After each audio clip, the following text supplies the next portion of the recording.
Hey, what's going on, everyone? Hope you're all doing great. So, there's been a brand new update for Pacific Drive version 1.011, and honestly, this one feels like a proper milestone for the game. Whether you've been cruising through the surreal landscape since launch or just recently got pulled into the zone's weird charm, this update really hits on all fronts: performance, quality of life, balance, and some major new content with the Whispers in the Woods DLC. I spent some serious time reading through the patch notes, watching how it plays, and testing a bit myself, and there's a lot to unpack here. Let's talk through everything in detail, because there's more going on here than just a few tweaks under the hood. Right out of the gate, the most obvious thing people are talking about is Whispers in the Woods. This is the new DLC that launched alongside the update, and it completely changes the pace of Pacific Drive in a really interesting way. Instead of being just another set of random zones, this expansion adds a proper linear story. And not just text logs or notes this time. You've got fully voiced characters, a narrative with proper flow, and new gameplay mechanics that feed directly into that spooky, atmospheric energy that the base game is known for. The developers at Ironwood Studios clearly wanted this DLC to feel like a fresh experience, but still connected to everything you've already learned from the original Drive. The new area they've introduced, called the Whispering Woods, feels distinct from the previous biomes. It has its own sense of tension, new anomalies, new artifacts, and even different environmental patterns. They've brought in fresh car parts and cosmetics too, which makes tinkering in the garage even more fun. You can feel the game's identity as a road trip survival experience has evolved here. The artifacts especially are really clever additions. They tie directly into your exploration rhythm. Some of them interact with your car in unpredictable ways, while others create new strategies for surviving anomalies. If you loved that feeling of experimenting and figuring out what each weird object does, this DLC just doubles down on that mystery. Now, for people who don't pick up the DLC right away, the base game still gets a nice helping of free content with this patch. They've added support for Ukrainian and Italian, which might not sound like a big gameplay feature, but it's always good seeing accessibility and localization expand. There are also new decorations for your garage and a bunch of cosmetic color variants, 32 to be exact, for different decals. It's small stuff on paper, but if you spend any real time customizing your station wagon or your workspace, it adds a ton of personality. I especially like how they've started experimenting with world detail, like how traffic jams can now appear as road obstructions. It just gives the map more life, like the remains of a world that's still trying to exist under all that anomaly madness. Speaking of world improvements, there's one subtle change that really makes a difference: dynamic streetlight spawning. Now, when you're driving through paved or dirt roads, you'll notice lights flickering on in certain areas. It's small, but man, it adds atmosphere. The zone always felt eerie, but these bits of human infrastructure breaking through the weirdness make it feel more like a haunted reflection of the real world, which fits Pacific Drive's whole tone perfectly. But let's talk about the technical side for a second, because this is where Ironwood put in some serious elbow grease. The update includes a broad optimization pass: CPU, GPU, VRAM, and load times. They've gone back through the guts of Unreal Engine and actually disabled systems that weren't being used, improved blueprint caching, reduced redundant physics scenes, and basically trimmed a lot of fat that was causing performance dips. So even if you're not running a beast of a rig, you should see smoother frame rates and fewer stutters. GPU-wise, the game has seen a huge amount of LOD work. They've simplified foliage, rocks, and all kinds of distant geometry, plus improved how the game culls objects at extreme distances.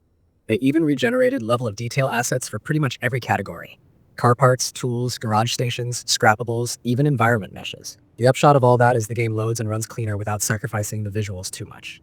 You'll probably notice a bit less pop-in and slightly faster map transitions too. And yes, they did mention a temporary regression with shader caching. Basically, the game might hitch once in a while shaders rebuild, but it's something they're aware of and plan to fix soon. Even with that, most players are reporting that overall performance feels better than before. VRAM usage has been trimmed too, which is awesome for anyone running lower-end GPUs or those with limited VRAM capacity. They optimized grass data, lowered the resolution of some distance field meshes, and even downscaled certain textures that weren't really contributing to visual fidelity. You don't really notice the difference visually, but you'll feel it in stability, especially if you've ever had crashes or weird memory hitches before. And of course, faster load times are always a win. They've tuned how procedural generation spawns zones, so you won't be stuck staring at the loading screen as long. Now let's move to gameplay balance, because this patch made one very noticeable change to how the LIM Shield works. Before this update, the shield was kind of a set it and forget it feature. You'd activate it and just keep it on while driving through hazards. Well, that's not the case anymore. It now drains battery power at a rate of 0.35 kilowatts per second while active. On top of that, the damage-based battery drain has been cut in half to balance things out. Basically, the shield's still very useful, but you can't just leave it running indefinitely. You'll need to be more strategic about when to power it on and off, especially if your battery setup isn't fully upgraded. The developers mentioned they wanted to stop people from having it on constantly and encourage more tactical decision making, which totally makes sense. Weather patterns also got rebalanced. They now move slower and last longer, so storms or red anomalies stick around and evolve more naturally rather than sweeping through too fast. It makes your drives feel more suspenseful. You have time to plan and adapt instead of just reacting. The pacing feels a little more immersive now. They've also tweaked the game's death penalties, which is honestly one of the best quality of life adjustments they've made. By default, the penalties are lighter now, like losing a smaller percentage of chemicals on death, around 85%. You also get better recovery options when parts get destroyed. Dumpsters are more forgiving with recently broken components. It's still punishing enough to keep tension, but you're not gutted completely after one bad run. And if you prefer the old, harsher system, you can change those settings manually in the menu.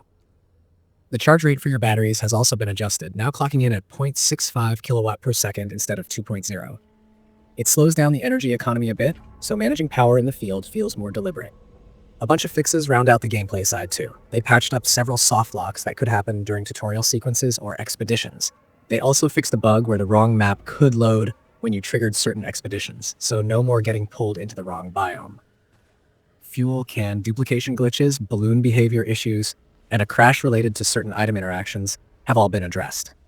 Visually, the game looks a bit smoother in a few key areas. Bridges no longer pop in as harshly when you approach them.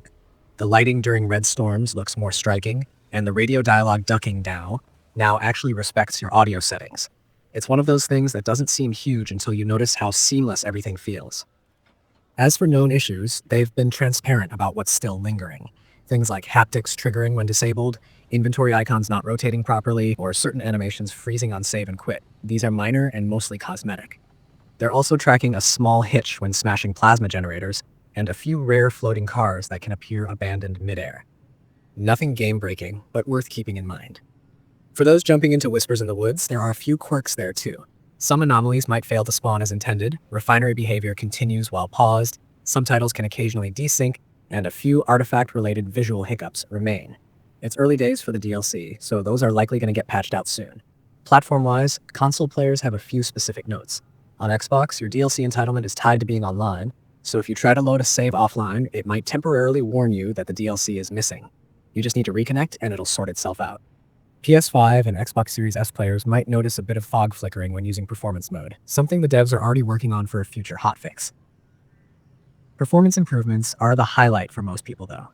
Between the LED overhaul, texture trimming, and CPU cleanup, the game just feels smoother, particularly during long runs through busy zones. Even if you're running on older hardware, the difference is noticeable. For me, what's really interesting is how this update continues to refine Pacific Drive's identity. When it first launched, it was this eerie, meditative survival experience that mixed driving mechanics with environmental storytelling. Over time, each patch has pushed it toward being both more stable and more expressive.